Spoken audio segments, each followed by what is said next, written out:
বারুইপুরে ছোট্ট বাচ্চা মেয়েটিকে যেভাবে অত্যাচার করে শেষ করে দিয়েছে, যারা অভিযুক্ত, যারা এই কাজে যুক্ত, তাদের প্রত্যেককে শাস্তি হবে।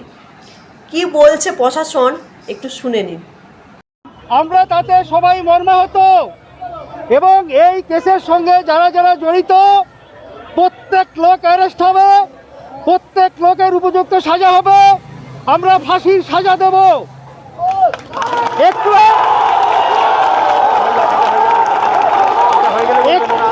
আগে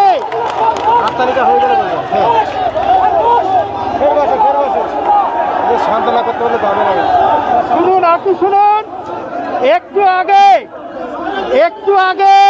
আপনার কি নাম? একটু আগে আমাদের মুখ্যমন্ত্রী ফোন করেছিলেন, নাসির বাবুর সঙ্গে কথা বলেছেন ডাইরেক্টলি।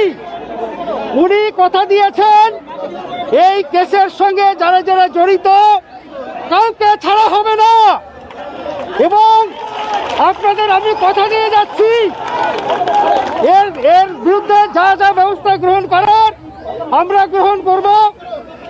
পরের মঙ্গলবার আমার অফিসে ওদেরকে যেতে বলেছি, ভবানী ভবনে। ওনাদের যা যা দাবি আছে সবগুলো আমরা গভর্নমেন্টের সঙ্গে আলোচনা করে ওনার যা যা দরকার, নাসিরবাবুর যা যা দরকার, আমরা সমস্ত রকমের সহযোগিতা করব। যে কোনো সাহায্য, যে কোনো ধরনের সাহায্য দরকার আমরা ওনাকে করতে বদ্ধপরিকর, এবং আমরা সবাই একমত ওনাকে সব রকম সহযোগিতা করা হবে।